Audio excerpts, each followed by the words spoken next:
Hey there, fellow sales professional. Are you having a hard time closing deals and getting those numbers up? Don't worry. We got you covered with these 12 steps to a successful sales process Dennis Cybron put together. Let's talk about the most important step. Step 1. Preparation and attitude. Before you even start selling, make sure you're in the right mindset. Believe in your product and your ability to sell it. Before starting the sales process, it's important to prepare mentally and emotionally. This means having a positive attitude, believing in yourself and the product or service you're selling, and setting clear goals for what you want to achieve in the sales conversation. Preparation also includes doing research on the prospect and their needs, as well as preparing any necessary materials or presentations. Step 2. The introduction. Building rapport and setting the agenda. First impressions matter. Make sure you've introduced yourself properly and build rapport with your potential customer. The first step in any sales conversation is to introduce yourself and set the agenda for the conversation. This includes building rapport with the prospect, which means establishing a connection and finding common ground. This helps to create a comfortable and collaborative environment for the rest of the conversation. Step 3. Discovery and fact-finding. Ask questions to understand your customer's needs and wants. This will help you tailor your pitch to their specific situation.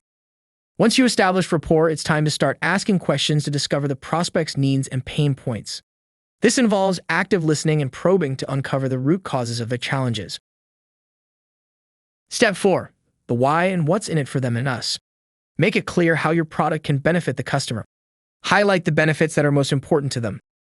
After discovering the prospect's needs, it's important to explain why your product or service is the solution they need. This means focusing on the benefits and outcomes they'll achieve by working with you, rather than just the features of the product or service. Step 5. The presentation. The solution to their problem. Show them how your product solves their problem. Demonstrate it in action and show them the results they can expect. Once you explain the benefits, it's helpful to provide a demonstration of how your product or service works. This should focus on the specific problems it solves for the prospect.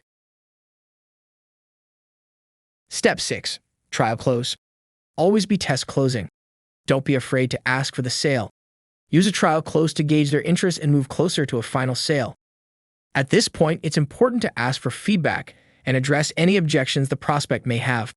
This involves trial closing to gauge their interest and commitment. Step 7. The cost of doing nothing. Highlight the consequences of not buying your product. What will they miss out on, or what problems will they continue to face? If the prospect is hesitant, it can be helpful to explain the cost of doing nothing. This means highlighting the risks and consequences of not taking action to solve their problems. Step 8. Qualify/close takeaways. Make sure the customer is a good fit for your product and ask for the sale again. Use takeaways to make them feel like they could miss out on a great opportunity. If the prospect is still interested, it's time to qualify them as a potential customer and move towards closing the sale. This involves summarizing the benefits and outcomes they'll achieve and asking for their commitment to move forward. Step 9. Set the right expectations. Post-sale agenda. Make sure they know what to expect after the sale. What's the process and what can they expect from your company? After closing the sale, it's important to set expectations for what will happen next. This means explaining the post-sale process and what the prospect can expect in terms of delivery, installation, or any other necessary steps. Step 10. The tie down. This makes sense, right? Confirm that the sale makes sense for both parties. Make sure they understand the value they're getting, so take some time here to cool it down and ensure that the prospect is fully committed. It can be helpful to tie down the agreement by confirming that everything makes sense and that they're happy with the decision. Step 11. The button up. Recap before leaving. Before you wrap up the sale, summarize the key points and confirm their satisfaction. Before ending the conversation, it's important to recap everything that was discussed and ensure that all questions and concerns have been addressed. Step 12. Ask for more introductions. Don't be afraid to ask for referrals.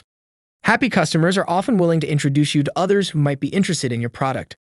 Finally, it's helpful to ask for more introductions to other potential customers. This helps to expand your network and generate more leads for future sales conversations. Remember, following a solid sales process is important for success in any industry. And to help you practice, try role-playing with a colleague or manager, study successful salespeople, track your progress, and always be willing to learn and adjust your process. So go out there, believe in yourself and your product, and close those deals. Stay tuned for more to come. Keep rocking.